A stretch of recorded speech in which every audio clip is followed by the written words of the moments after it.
Meus irmãos, boa noite. Graça e paz da paz do nosso Senhor e Salvador, Jesus Cristo. Meus irmãos, eu peço que vocês abram suas Bíblias no Apocalipse de João, capítulo de número 4.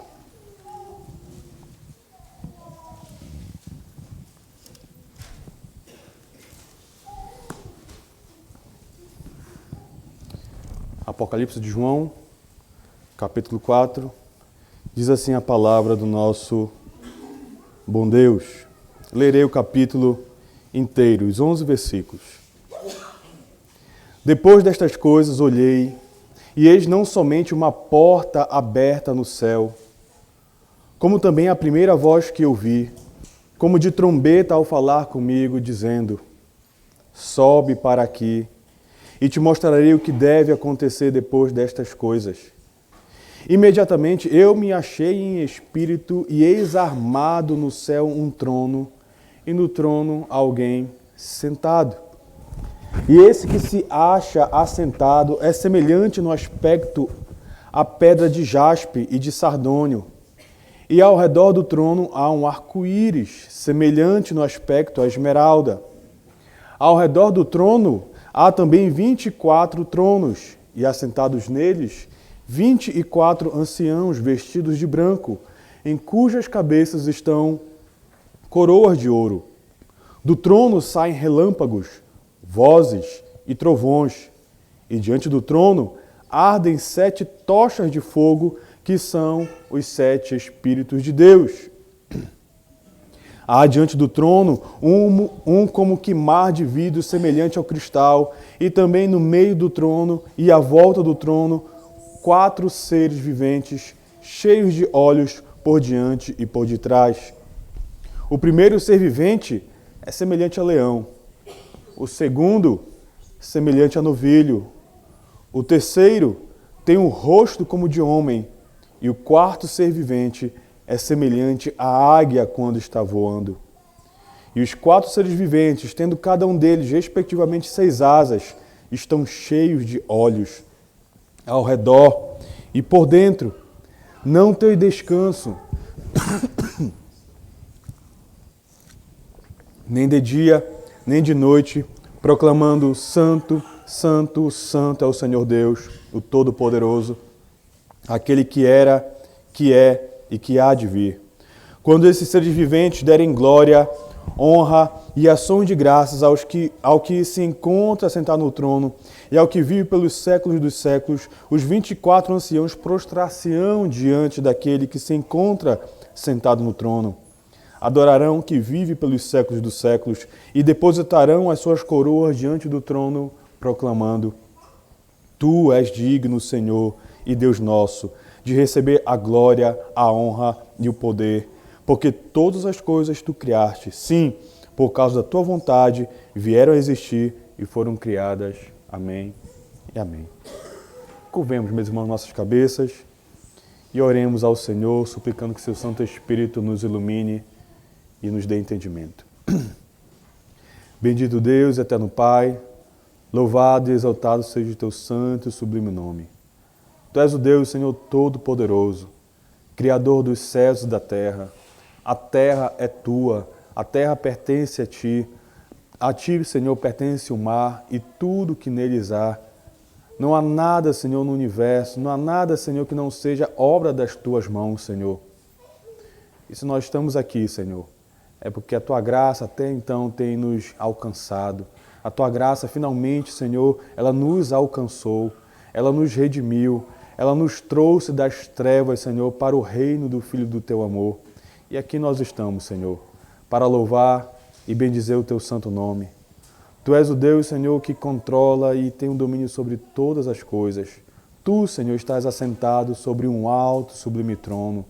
E o teu nome, Pai, não há quem se compare a ele. O teu nome está acima de todos os nomes e Jesus Cristo é o nosso Salvador. Pedimos, Pai, encarecidamente, que teu Santo Espírito nos ilumine, nos dê a instrução adequada, nos dê a sabedoria correta, nos revele, Senhor, a sua palavra gloriosa, para que então nosso coração seja admoestado, exortado, ensinado, doutrinado, para vivermos consoante a Tua palavra, porque ela é perfeita, é capaz, Senhor, de nos aperfeiçoar, para nos habilitar para toda boa obra, Senhor. Assim que o Teu povo, a Tua igreja, que cada um de nós, Senhor, sejamos edificados, sejamos transformados pelo poder da Tua palavra.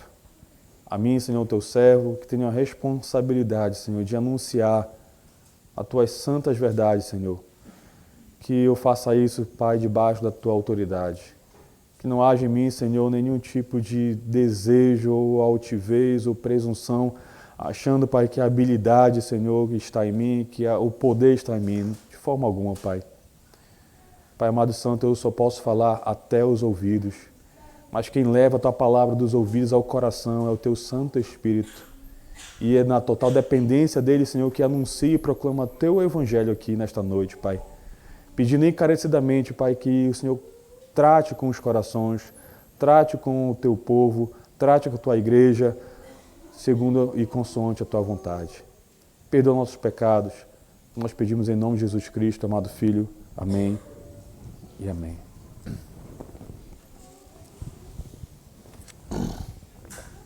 Meus irmãos, nesta noite, o meu objetivo ao expor esse texto de Apocalipse capítulo 4 é mostrar, meus irmãos, para a amada igreja, que tanto na sua pessoa, ou seja, tanto na sua santidade, bondade, quanto na sua palavra, através da criação e da redenção, apenas o nosso Deus, Ele é digno de toda adoração, de toda honra, de todo louvor.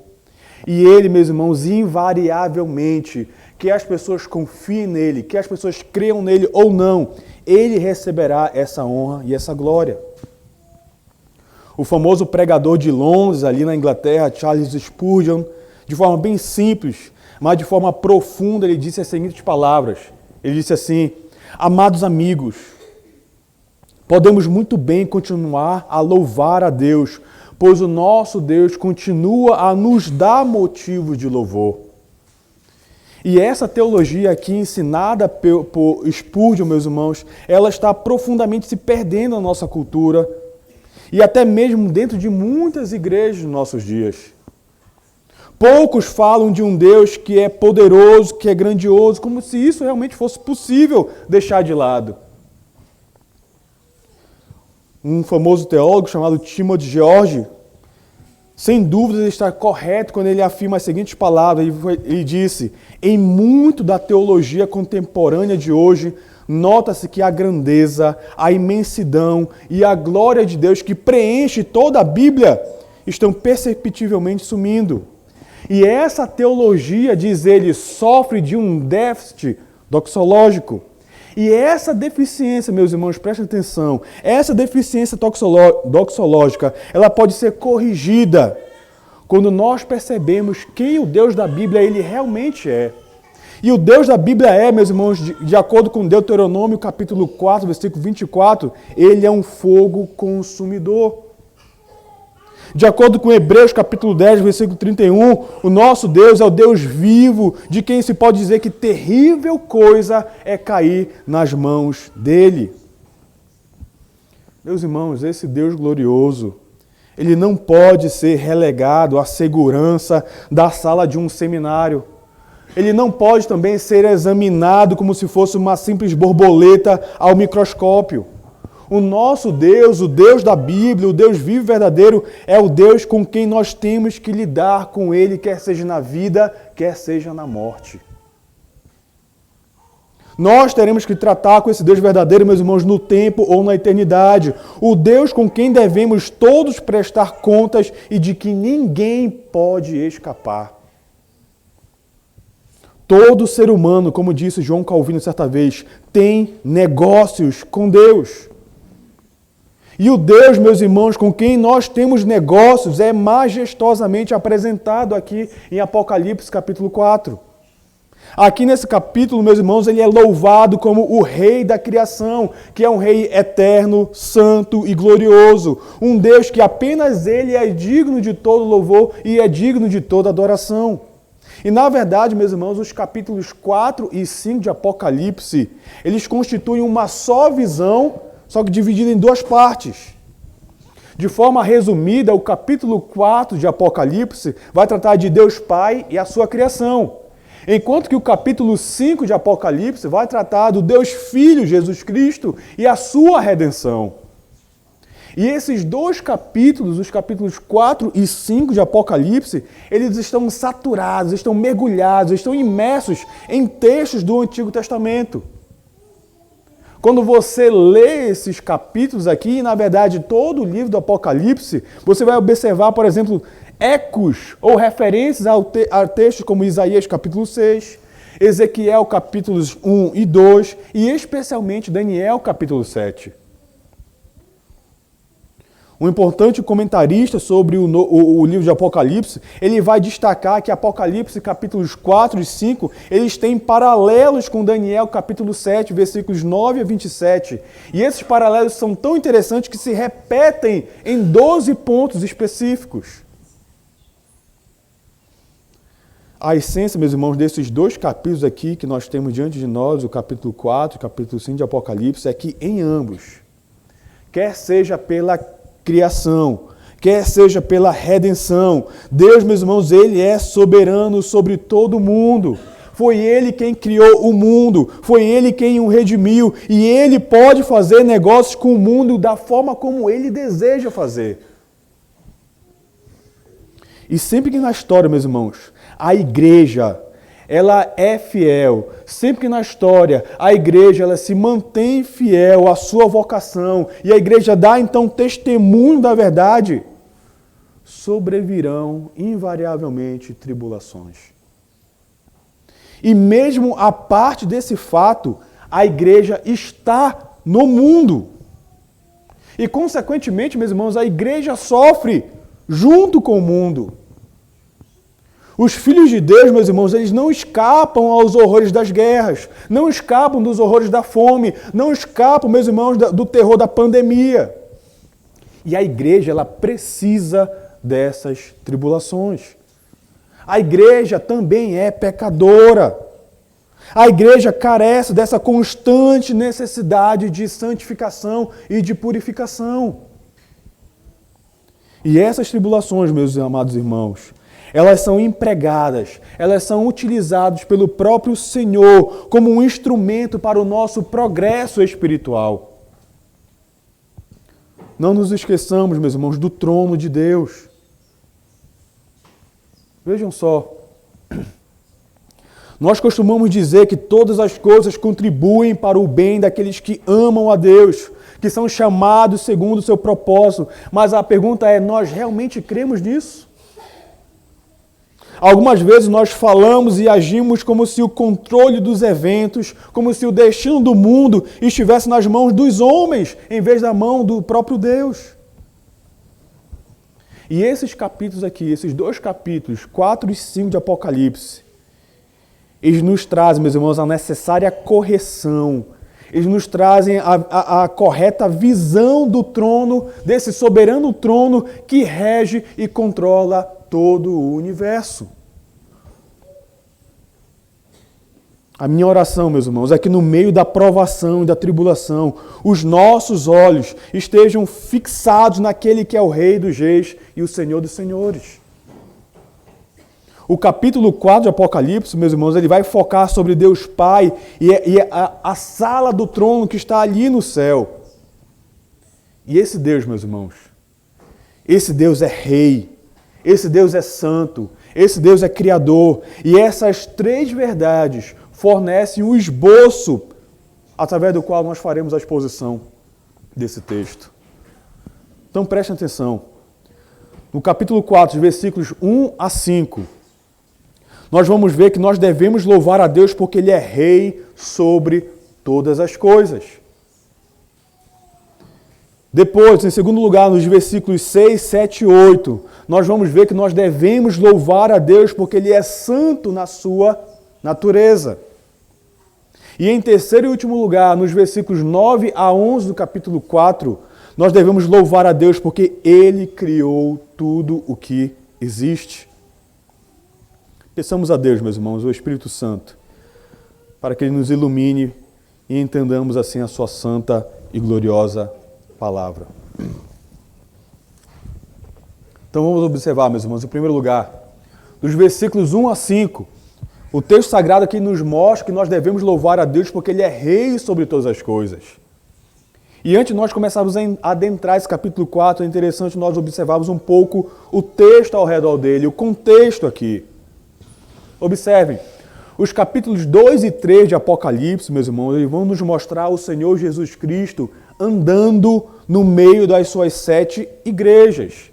E é interessante quando nós observamos esses dois capítulos, é como se nós tivéssemos uma visão de baixo, a partir da terra, olhando para o alto. Só que agora, a partir do capítulo 4 de Apocalipse, a cena ela sai da terra e vai para o céu. A partir do capítulo 4, nós temos uma visão que ela é vista de cima, que é do alto, é a partir do alto. E tudo o que acontece, vejam só, tudo o que está acontecendo sobre a terra está debaixo do controle soberano daquele que está assentado sobre o trono ali no céu.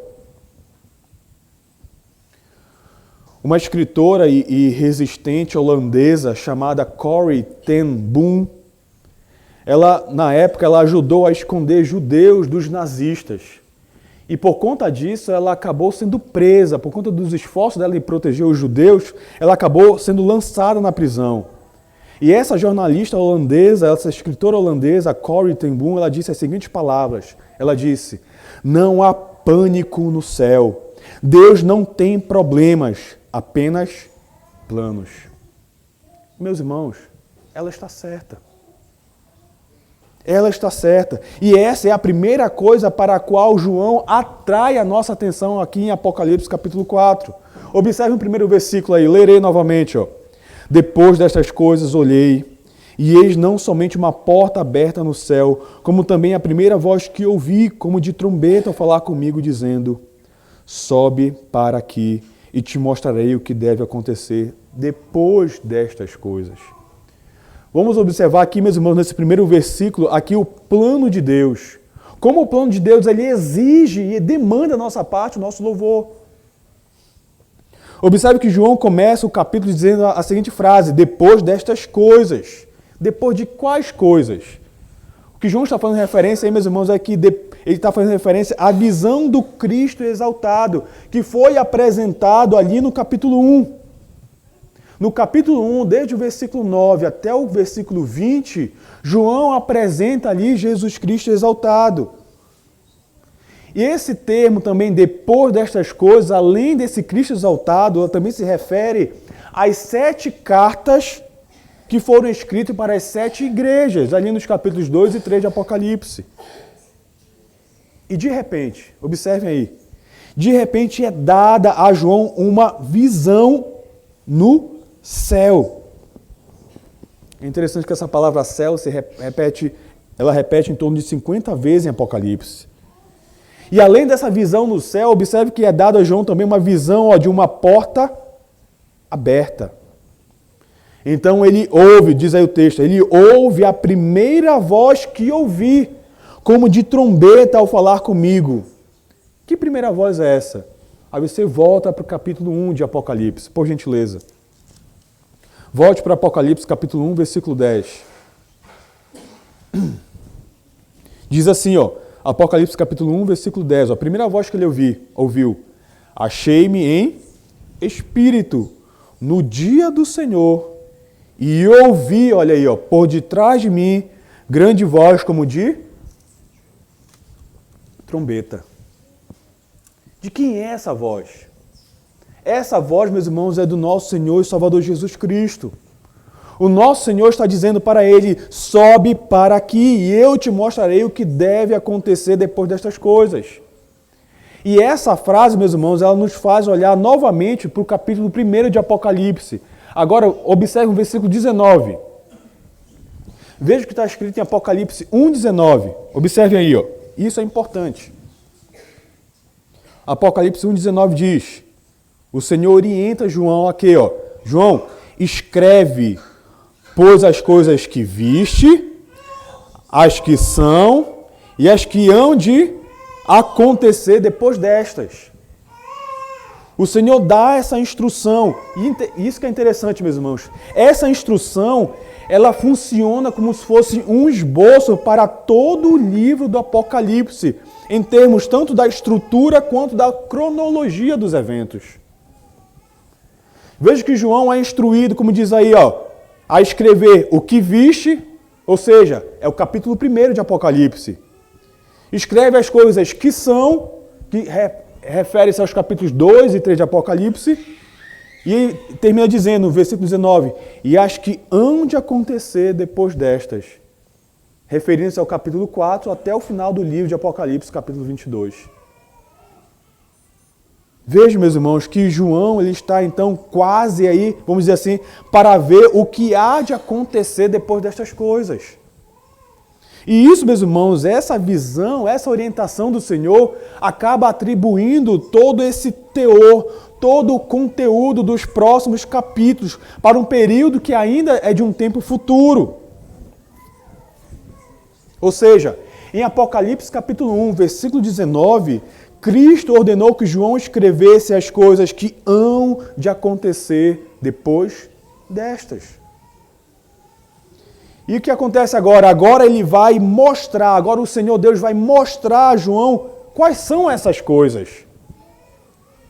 Ou seja, uma verdadeira visão da história. Presta atenção, meus irmãos. Uma verdadeira visão da história, uma visão adequada da história é aquela que é obtida apenas quando nós vemos todas as coisas a partir do ponto de vista do trono celestial do Senhor.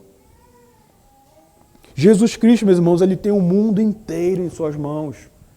E João aqui, em espírito, ele recebe a ordem para subir ao trono, como lhe aparece aqui na visão. E Deus está no controle. E Ele, o Senhor Deus, ele tem um plano para fazer um novo céu e uma nova terra que são perfeitos. E ninguém, absolutamente ninguém é capaz de impedir ou de atrapalhar os planos de Deus de acontecerem. Ou seja, Deus não tem problemas, tem apenas planos. E Ele vai executá-los. Agora observe os versículos 2 e 3 de Apocalipse 4. Observem aí que agora a pessoa de Deus ela vai exigir o nosso louvor. Eu lerei novamente os versículos 2 e 3. Imediatamente eu me achei em espírito, e eis armado no céu um trono, e no trono alguém sentado. E esse que se acha assentado é semelhante no aspecto à pedra de jaspe e de sardônio. E ao redor do trono há um arco-íris semelhante no aspecto à esmeralda. O texto continua aí, João usa a palavra imediatamente. Então João nos diz, meus irmãos, que continuando a visão, ou seja, imediatamente, continuando a visão, e parece que agora ele vai além da experiência de uma simples visão. O texto diz aí que eu me achei em espírito. E é interessante que essa expressão aí ela vai aparecer por 4 vezes no livro de Apocalipse.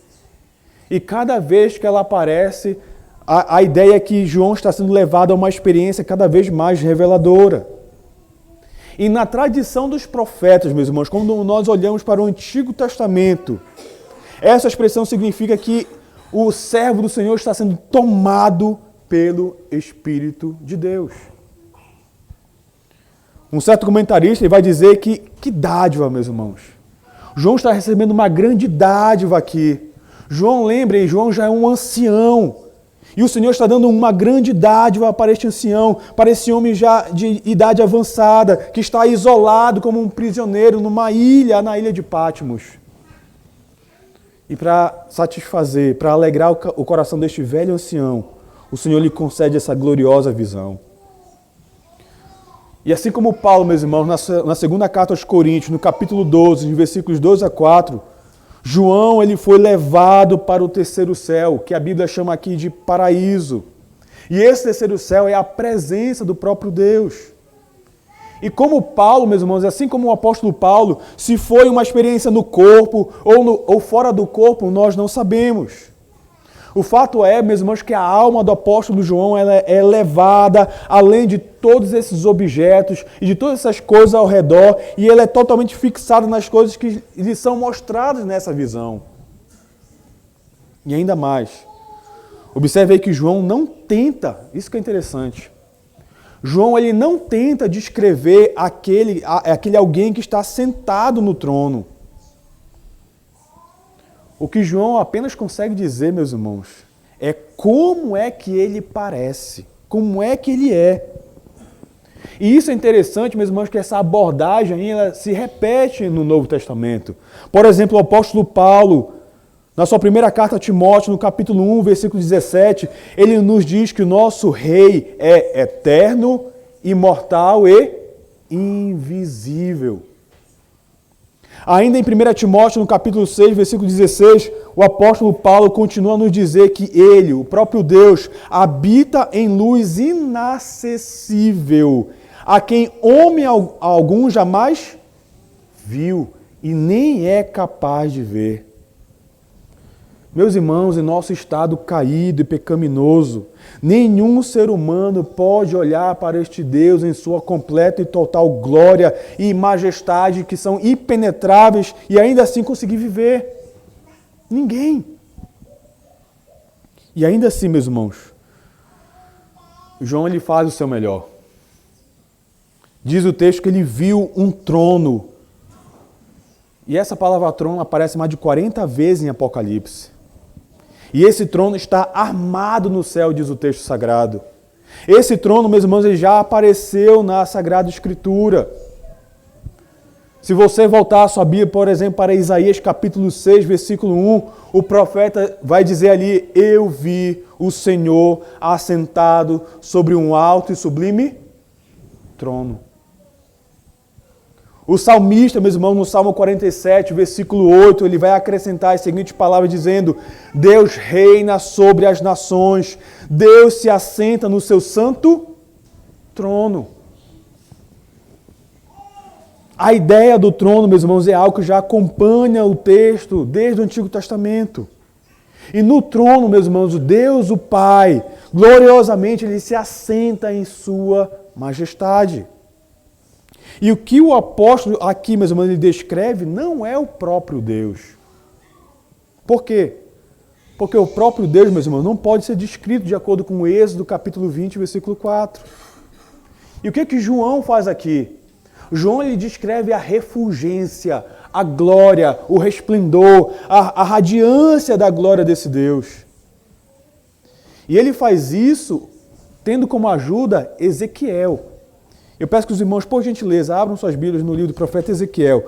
Veja como o texto é bem semelhante. Ezequiel, capítulo 1. Ezequiel, capítulo 1, versículos 26 a 28. Observem aí como o texto de Ezequiel é semelhante ao texto em Apocalipse. Lerei o texto, diz assim, Ezequiel 1, 26. Por cima do firmamento que estava sobre a sua cabeça, havia algo semelhante a um trono, com uma safira. Sobre esta espécie de trono estava assentada uma figura semelhante a um homem. Via como um metal brilhante, como fogo ao redor dela, desde os seus lombos e daí para cima, e desde os seus lombos e daí para baixo. Via como fogo e um resplendor ao redor dela. Versículo 28. Como o aspecto do arco que aparece na nuvem em dia de chuva, assim era o resplendor em redor. Esta era a aparência da glória do Senhor. Vendo isto, caí com o rosto em terra e ouvi a voz de quem falava. Veja, portanto, meus irmãos, que João, utilizando aí a ajuda do texto de Ezequiel, capítulo 1, João vai dizer as seguintes palavras: e esse que se acha assentado é semelhante no aspecto à pedra de jaspe e de sardônio. Um certo comentarista, meus irmãos, ele vai notar que em Êxodo capítulo 28, versículos 17 a 20, essas pedras aí, jaspe e sardônio, elas correspondem à primeira e última pedra das 12 pedras mencionadas quando é feita a descrição daquele peitoral do sumo sacerdote. Observem aí, volte para Êxodo capítulo 28, por gentileza. Observem agora. Êxodo capítulo 28. versículos 17 a 20. Êxodo 28, versículos 17 a 20. Diz assim, ó. Êxodo 28, 17. Colocarás nele engaste de pedras, com 4 ordens de pedras. A ordem de sárdio, topázio e carbúnculo será a primeira ordem. A segunda ordem será de esmeralda, safira e diamante. A terceira ordem será de jacinto, ágata e ametista. A quarta ordem será de berilo, ônix e jaspe. Elas serão guarnecidas de ouro nos seus engastes. Então veja, meus irmãos, que essas pedras que aparecem aqui em Apocalipse são as pedras que descrevem o peitoral do sumo sacerdote. E especificamente aqui no texto de Apocalipse capítulo 4, a pedra de jaspe, ela pode representar e acaba apontando para a majestade, para a santidade, para a pureza do Senhor. E a pedra de sardônio, meus irmãos, ela significa a ira ou juízo de Deus. João também diz aqui, meus irmãos, que ao redor do trono há um arco-íris semelhante no aspecto à esmeralda. E aqui nós temos uma lembrança da aliança de Deus com Noé. Aqui temos uma lembrança da fidelidade de Deus com Noé. Referindo-se aqui a Gênesis capítulo 9. Ou seja, coloque todas essas coisas juntas. E aí então você tem uma visão da majestade, do esplendor, da glória e da fidelidade de Deus. Meus irmãos, o nosso Senhor está além de qualquer descrição na aparência. Ele é totalmente confiável nas suas promessas. O nosso Deus, ele é incrível, ele é magnificente, ele é transcendente e ele é espetacular, meus irmãos. Ou seja, o que João está querendo dizer aqui é que não há nada nem ninguém como o nosso Deus. E agora observe o versículo 4 de Apocalipse 4. Observe que aí, meus irmãos, os privilégios de Deus exigem agora o nosso louvor. Lerei novamente o versículo 4 de Apocalipse 4. Ao redor do trono há também 24 tronos, e assentados neles 24 anciãos, vestidos de branco, em cujas cabeças estão coroas de ouro. Veja aqui, meus irmãos, que João, ele observa e vê 24 tronos com 24 anciãos assentados neles, vestidos de branco com 24 coroas sobre as suas cabeças. A verdade é que a identidade desses 24 anciãos tem sido alvo de muitos debates. Mas o fato é, meus irmãos, que provavelmente a melhor explicação, a melhor interpretação para esses 24 anciãos é que, meus irmãos, eles representam a totalidade da igreja, tanto do Antigo Testamento quanto do Novo Testamento. Eles representam, meus irmãos, a igreja em todas as suas dispensações. E esses anciãos, meus irmãos, eles incluem aqui referências aos santos que viveram tanto no Antigo quanto no Novo Testamento. E que honra, meus irmãos. Que honra é para aqueles que são seguidores deste grandioso Deus. Que honra é para aqueles que são seguidores daquele Galileu, do nosso Senhor Salvador Jesus Cristo, que foi crucificado. Ele nos criou, Ele nos redimiu, e para que nós possamos então reinar com Ele. Por isso, meus irmãos, não é de admirar que aqui no versículo 10, esses mesmos anciãos, mais adiante, eles vão entregar as suas coroas enquanto adoram aquele que é digno de toda adoração. E assim como os anciãos, observem, nós, meus irmãos, devemos alegremente devolver a Deus em adoração tudo aquilo que Ele já nos deu. E por qual motivo nós fazemos isso? Nós fazemos isso, meus irmãos. Nós devolvemos a Deus tudo em adoração, porque nós prontamente reconhecemos que tudo que nós temos foi primeiramente dado a nós por Ele. Ele nos deu. Por isso nós devolvemos a Ele. Agora observe o versículo 5. Aqui o poder de Deus, meus irmãos, exige o nosso louvor. Lerei novamente o versículo 5. Do trono saem relâmpagos, vozes e trovões, E diante do trono ardem 7 tochas de fogo, que são os 7 Espíritos de Deus. O que é que João vê agora?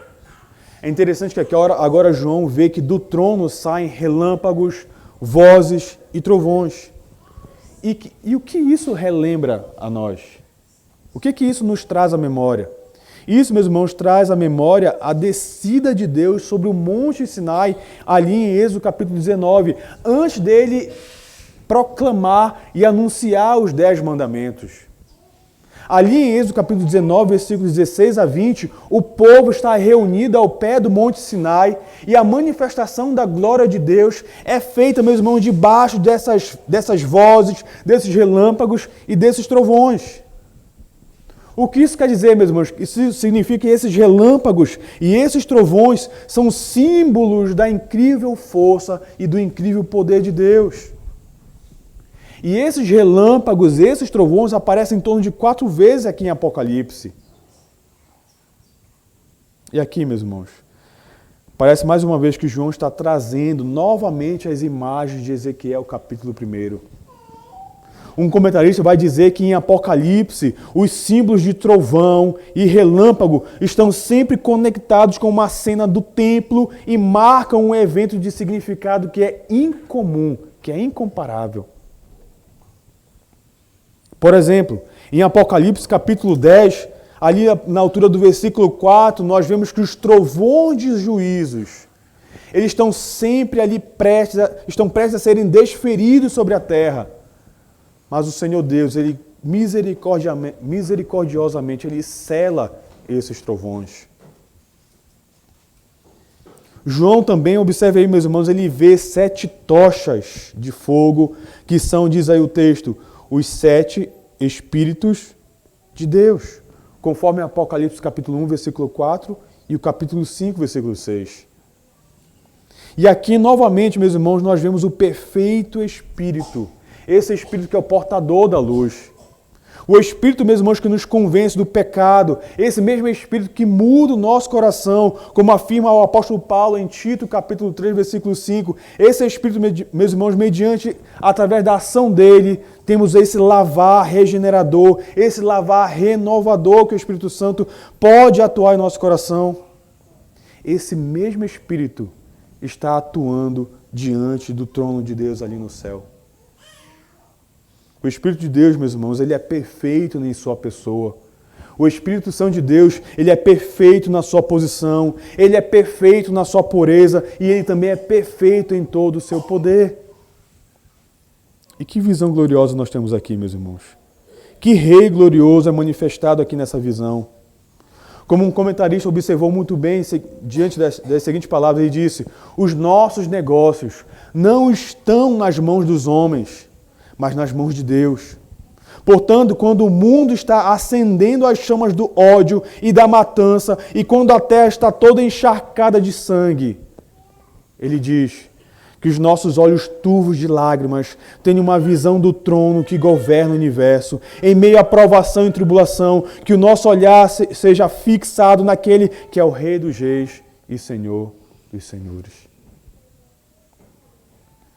Em segundo lugar, meus irmãos, após nós vermos que o Senhor é digno de todo louvor, observemos agora que Ele é digno de todo louvor, porque Ele é santo na sua natureza, os versículos 6, 7 e 8. Um famoso teólogo, a respeito da natureza de Deus, ele vai dizer as seguintes palavras. Ele vai dizer que a santidade define o caráter de Deus, de tal forma que se pode dizer que inclui todas as outras perfeições, morais divinas também. A santidade, ele conclui, no sentido absoluto, pertence somente a Deus, visto que somente Deus não pode ser tocado pelo mal. E diante disso, meus irmãos, João continua a revelar a visão da sala do trono dada a ele pelo próprio Senhor Jesus Cristo. E o que nós vemos agora é algo tanto magnífico quanto estranho também. Entretanto, meus irmãos, o ponto exposto aqui por João é algo cristalino, tão cristalino como o mar de vidro que ele descreve aqui. Observe aí, meus irmãos, do versículos 6 a 8, que as criaturas de Deus exibem a santidade de Deus. Lerei novamente, versículos 6 a 8. Há diante do trono um como que mar de vidro, semelhante ao cristal, e também no meio do trono e à volta do trono. 4 seres viventes cheios de olhos por diante e por detrás. O primeiro ser vivente é semelhante ao leão. O segundo, semelhante ao novilho. O terceiro tem o rosto como de homem. E o quarto ser vivente é semelhante à águia quando está voando. Versículo 8. E os 4 seres viventes, tendo cada um deles, respectivamente 6 asas, estão cheios de olhos ao redor e por dentro. Não tem descanso, nem de dia, nem de noite, proclamando: Santo, Santo, Santo é o Senhor Deus, o Todo-Poderoso, aquele que era, que é e que há de vir. Observe, meus irmãos, como as criaturas do Senhor estão exaltando e exibindo a santidade de Deus. Notem aí, meus irmãos, que João ele vê alguma coisa diante do trono como se fosse um mar de vidro semelhante ao cristal. E essa visão desse mar, meus irmãos, acrescenta brilho, acrescenta resplendor a essa visão. Talvez essa visão aí desse mar represente pureza e a falta de qualquer necessidade de limpeza lá no céu. Talvez, meus irmãos, essa visão do mar represente a transcendência e a santidade de Deus. Esse mar, meus irmãos, é interessante. Esse mar é uma versão celestial do Mar Vermelho. Por quê? Porque nós encontramos esse mesmo mar de vidro em Apocalipse capítulo 15, versículo 2. E eu peço que vocês abram, caminhem até o capítulo 15 de Apocalipse, no versículo 2. Observem lá. Porque esse mar de vidro é uma menção, uma versão do mar vermelho. Porque aqui em Apocalipse capítulo 15, versículo 2, nós encontramos os santos vitoriosos que estão em pé, entoando o cântico de Moisés. Observe aí, vi como que um mar de vidro, mesclado de fogo, e os vencedores da besta, da sua imagem e do número do seu nome, que se achavam em pé no mar de vidro, tendo harpas de Deus. Olha o versículo 3. E entoavam o cântico de Moisés. Então veja, meus irmãos, que esse mar de vidro aí ele é uma versão celestial do Mar Vermelho. Então, meus irmãos, que seja um mar de vidro, isso aí pode ser percebido pelo fato de que esse mar, ele geralmente, e isso é importante, tá? Normalmente, quando você lê na Bíblia Sagrada, no texto sagrado, fazendo menção sobre o mar, normalmente, para você interpretar a ideia do mar aí, o mar ele acaba atraindo uma imagem negativa. Assim como o Mar Vermelho, que impedia a libertação do povo de Israel. Então, o mar, meus irmãos, geralmente ele traz essa imagem negativa nas Escrituras, como algo que é um lugar indomado, selvagem, de difícil para lidar. Mas aqui, meus irmãos, observe que o mar ele foi claramente domado.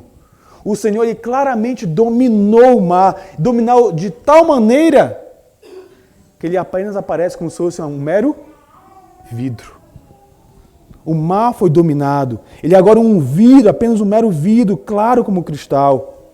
E então, meus irmãos, João continua, voltando agora para Apocalipse capítulo 4. João, então, ele vê agora, a partir desse momento, 4 seres viventes, cheios de olhos por diante e por detrás. E o texto aí, meus irmãos, nos diz que um era semelhante a leão, o segundo semelhante a novilho, o terceiro tinha o rosto como de homem e o quarto era semelhante à águia voando. Vejam que além desses seres serem cobertos de olhos, cada um deles tinha 6 asas.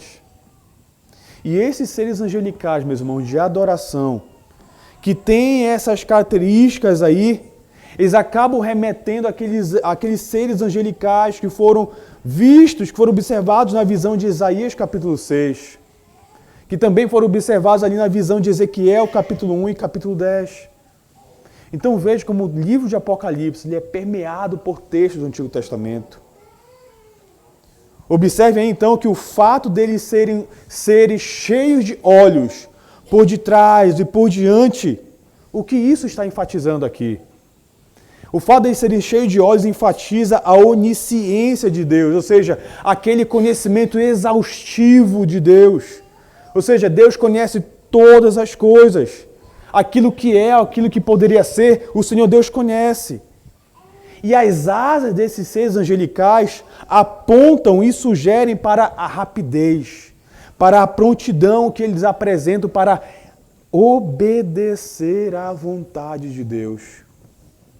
Eles têm asas porque prontamente eles se colocam para realizar a vontade de Deus.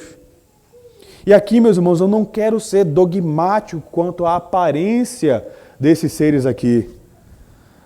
Mas é bem provável, meus irmãos, que nós podemos identificar aqui que esses seres podem talvez representar toda a vida animada, todos os seres criados, desempenhando aquela função que toda a criação foi feita, ou seja, para glorificar a Deus e dar louvor à sua santidade. E é por isso, meus irmãos, que aqui nós podemos observar, por exemplo, algumas verdades que o nosso Deus pode estar nos comunicando através desses seres celestiais.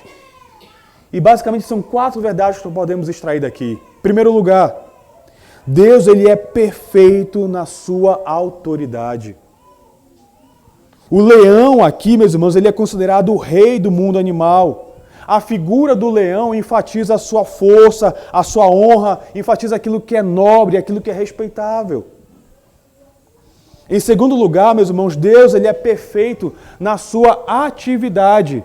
É por isso que nós vemos aqui a imagem desse novilho, desse boi ou desse bezerro.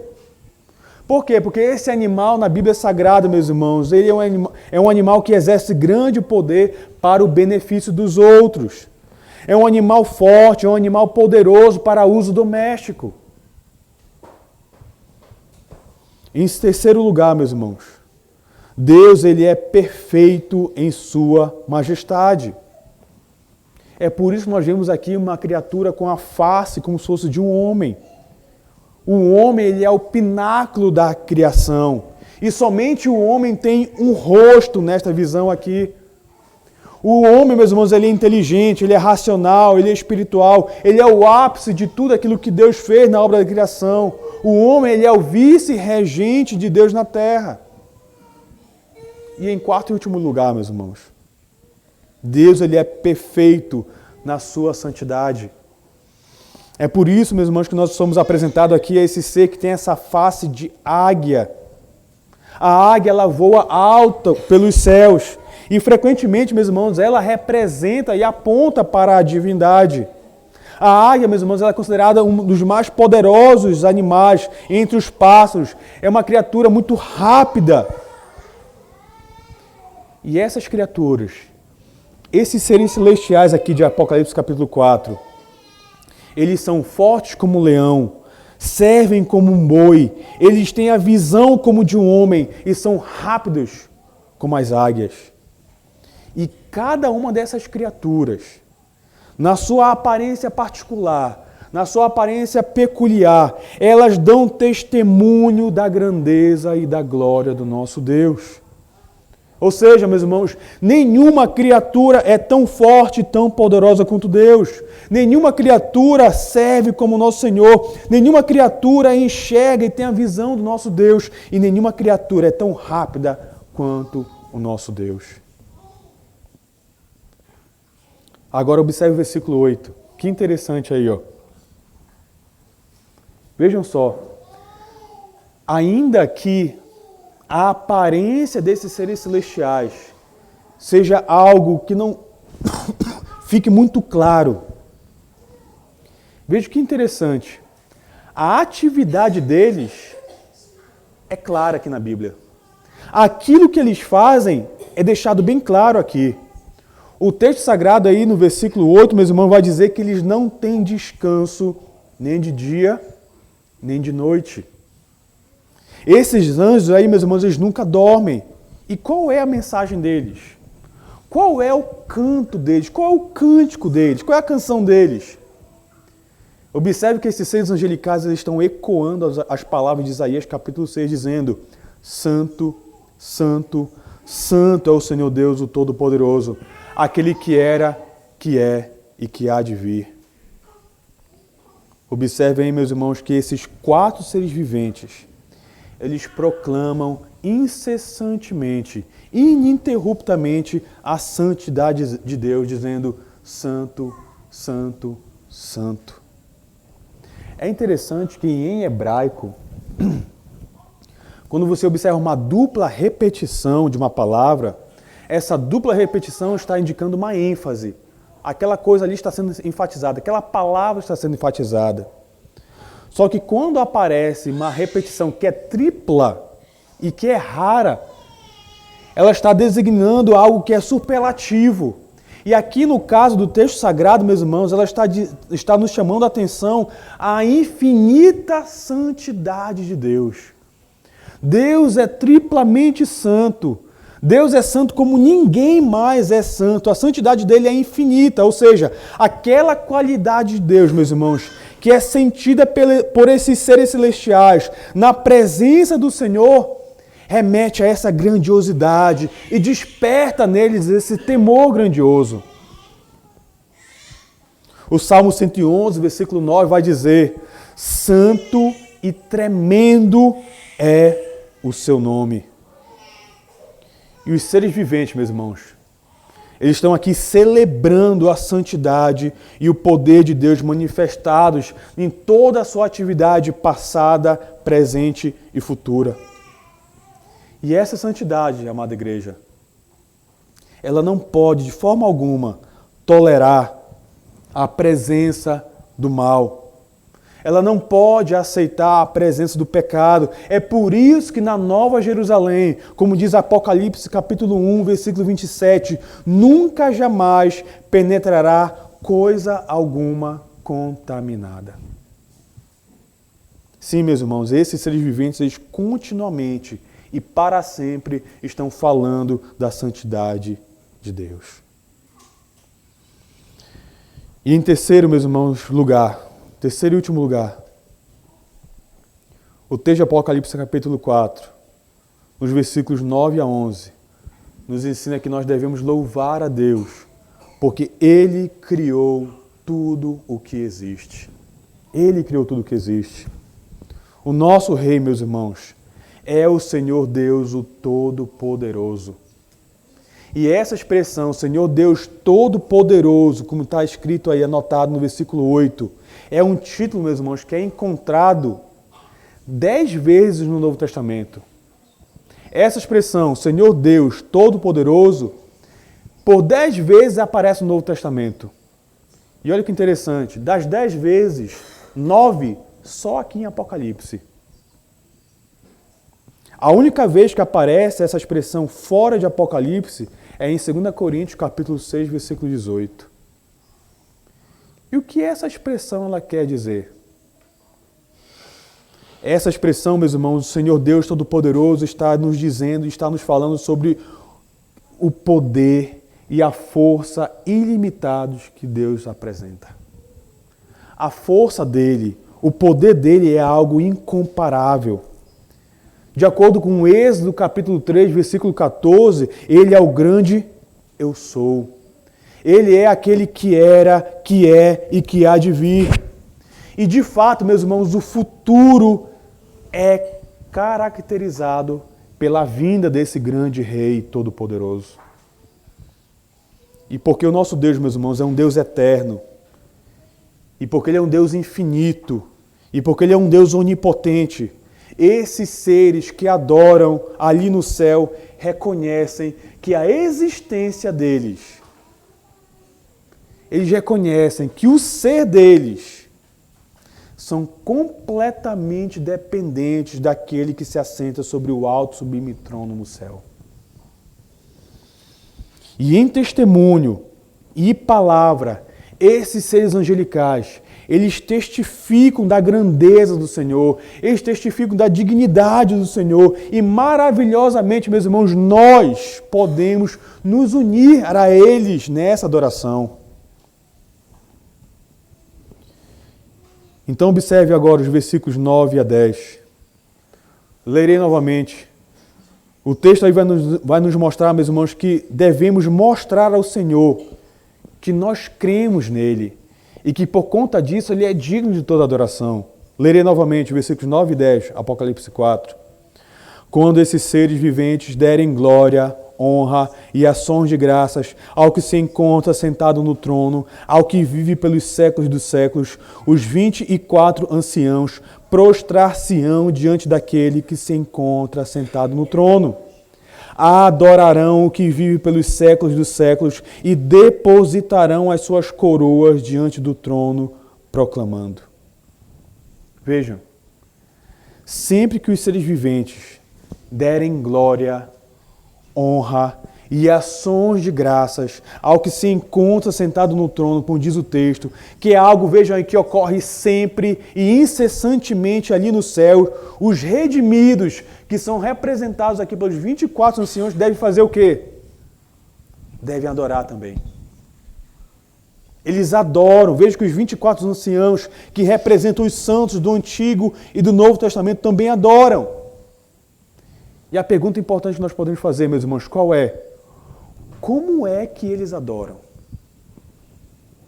Será que eles adoram de qualquer forma? Ou eles nos ensinam aqui uma forma correta de adorar ao Senhor? Como é que eles adoram?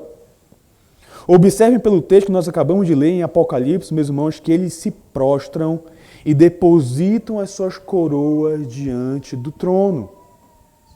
O que eles estão fazendo? Veja que aquilo que Deus deu a eles, eles estão devolvendo. Aquilo que Deus deu a eles, eles estão retribuindo com alegria. Ou seja, meus irmãos, eles estão reconhecendo que tudo que eles têm é dom de Deus para eles. É favor, é graça da parte de Deus para eles. Percebam aí que eles não conquistaram nada, eles não merecem nada, e nada do que eles tinham seria negado àquele que está sobre aquele alto sublime trono, aquele que é majestoso, aquele que é maravilhoso e aquele que é santo. E isso, meus irmãos, deve nos trazer profunda convicção. E isso deve levantar a seguinte questão para cada um de nós. Será que você e eu estamos retendo alguma coisa do nosso Deus? Até mesmo as coisas boas? Será que nós estamos retendo o dinheiro, o tempo, a mente, o culto, o coração? Vejo que eles estão devolvendo tudo para o Senhor e da mesma forma nós devemos entregar tudo ao Senhor.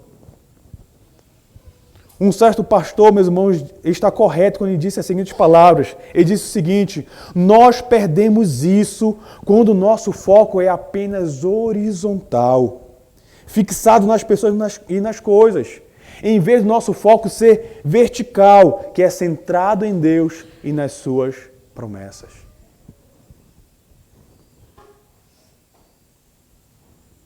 E os dois últimos versículos, meus irmãos, observem agora. Versículos 10 e 11. João vai nos mostrar que nós devemos cantar ao Senhor, louvar ao Senhor, porque Ele é digno de toda adoração. Lerei o versículo 11. Tu és digno, Senhor e Deus nosso, de receber a glória, a honra e o poder, porque todas as coisas Tu criaste, sim, por causa da Tua vontade, vieram a existir e foram criadas. Veja como é concluído aí o capítulo 4 de Apocalipse. Esse capítulo 4, meus irmãos, ele termina com um glorioso e majestoso hino de louvor ao Deus Criador.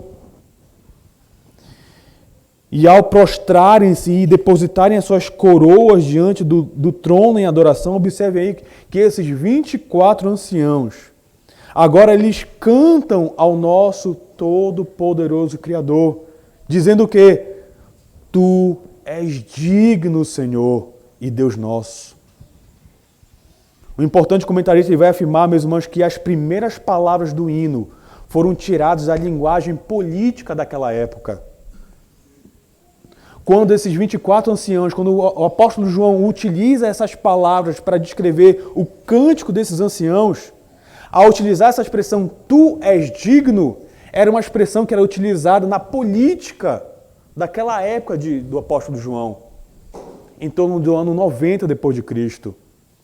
Essa expressão, meus irmãos, tu és digno, era uma expressão que a população romana, por exemplo, ela recebia e saudava a entrada do imperador em uma procissão triunfal. E essa expressão que João usa aqui para descrever o cântico dos anciãos, Senhor e Deus nosso, vejam só, foi uma expressão que foi introduzida no culto de adoração ao imperador, que na época aqui de Apocalipse, quando o Apocalipse foi escrito, era o imperador Domiciano. Ou seja, Domiciano ele utilizou essa expressão de Senhor nosso e Deus nosso para cultuar a si mesmo. Só que para os cristãos, meus irmãos, apenas aquele que está sentado no trono celestial é digno de louvor. Qualquer outra reivindicação que não seja do próprio Deus é pura blasfêmia. Aquele que é singularmente digno, meus irmãos, ele é digno de receber glória, honra e poder. E por quê? Porque o nosso Deus é digno de tudo isso. O próprio texto sagrado nos dá 2 motivos aqui. O primeiro diz aí, o texto, porque todas as coisas tu criaste. Ele é digno, meus irmãos, porque todas as coisas ele criou. Apenas Deus é eterno. O universo não é eterno. Apenas Deus é eterno. A matéria, ela não é eterna. Esse Deus, meus irmãos, esse glorioso Deus de Apocalipse aqui, é o Deus que falou e trouxe tudo o que existe à existência. E qual é o segundo motivo, meus irmãos, dele ser digno de louvor? Diz o texto aí que ele é digno por causa da tua vontade, vieram a existir e foram criadas. Todas as coisas, meus irmãos, por causa da vontade dele, vieram a existir e foram criadas. Esse é o segundo motivo. Observem aí que Deus quis e a criação aconteceu. Deus quer e a criação continua se mantendo até hoje. Se Deus não tivesse desejado, meus irmãos, não existiria nada. E se Ele não continuar a desejar, não haverá nada. É pelo poder da palavra dele que todas as coisas são sustentadas. Você ainda está aqui porque Deus quis. E se você acordou esta manhã e você ainda está aqui, é porque Deus ainda tem um plano para a sua vida. E só por isso já vale louvar ao Senhor. E aqui eu quero concluir, meus irmãos, com algumas aplicações.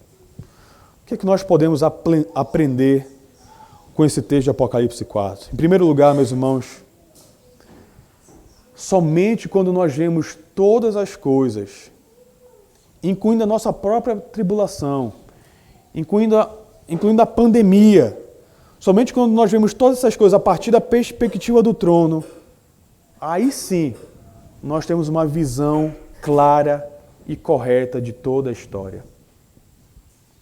E o propósito dessa visão, meus irmãos, de Apocalipse capítulo 4, é mostrar a cada um de nós, nesse maravilhoso simbolismo, que todas as coisas são governadas pelo Senhor que está assentado sobre um alto e sublime trono. Todas as coisas devem incluir também as nossas tribulações. A grande lição ensinada aqui, meus irmãos, pode ser expressa nas palavras do salmista, no Salmo 99, versículo 1, que diz: reina o Senhor, tremam os povos, Ele está entronizado acima dos querubins, abale-se a terra. E a segurança dessa verdade, meus irmãos, ela deve trazer conforto aos nossos corações, no meio dessas ferozes provações pelas quais temos passado. A segunda aplicação É interessante que o trono divino é mencionado em torno de 18 vezes só nos capítulos 4 e 5 de Apocalipse. E se algo é repetido tantas vezes, meus irmãos, algo está sendo ensinado, algo está sendo enfatizado aqui. E o propósito disso qual é? Ao falar do trono de Deus tantas vezes, meus irmãos, o que João está nos ensinando aqui, o que João está enfatizando é a soberania de Deus sobre toda a história da raça humana.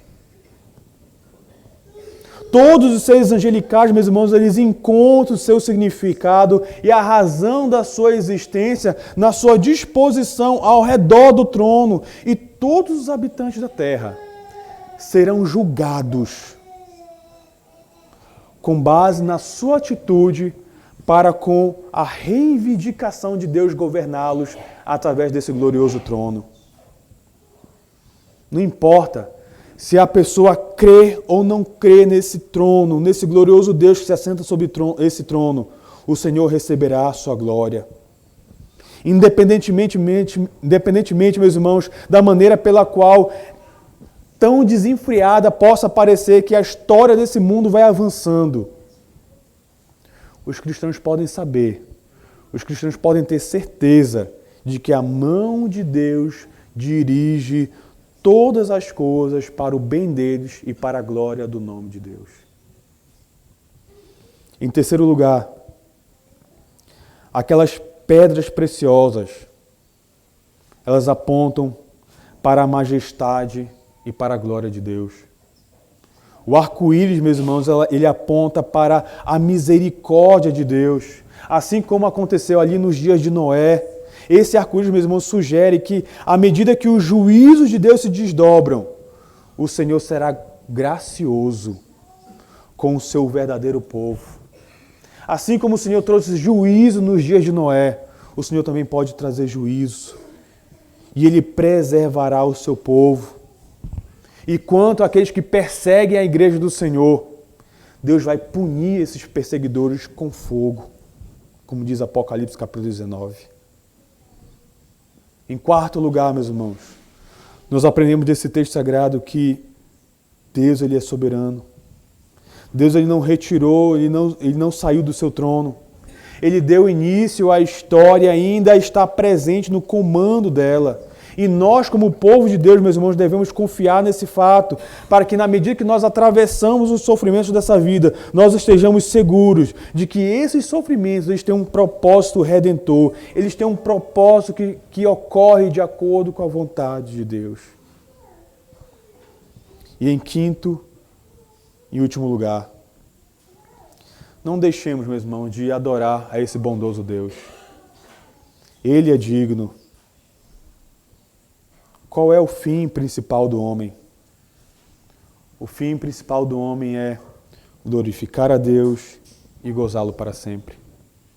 Como o apóstolo Paulo diz em Romanos capítulo 11, versículo 36, porque dele e por meio dele e para ele são todas as coisas. A ele, pois, a glória eternamente. Amém e amém. Que Deus nos abençoe em Cristo Jesus. Oremos. Glorioso Deus, eterno Pai, que soberanamente reina sobre os céus e a terra. A Ti a honra, a glória e o louvor, Pai. Obrigado pela Tua santa palavra, que aqui foi exposta. A nossa oração, Senhor, é que essas verdades sagradas sejam guardadas no nosso coração para não pecarmos contra Ti. Que sejamos instruídos, Senhor, naquilo que nós aprendemos com o Teu servo, o apóstolo João, que teve essa gloriosa visão, Pai. Que nós tenhamos a visão correta da história da humanidade, de tudo aquilo que acontece a partir da perspectiva do Teu trono glorioso. E o Teu trono indica, Pai, que o Senhor reina soberanamente sobre os céus e a terra. O Teu trono indica que o Senhor é soberano sobre toda a história da humanidade. O Teu trono, Senhor, nos faz aprendermos aqui, Senhor, que a história do homem, a história de cada ser humano, em qualquer época, em qualquer tempo, mesmo com pandemia ou sem pandemia, Senhor, o Senhor controla todas as coisas. O Senhor é o soberano Deus de todas as eras. E por conta disso, Pai, nós devemos adorar o Teu santo nome.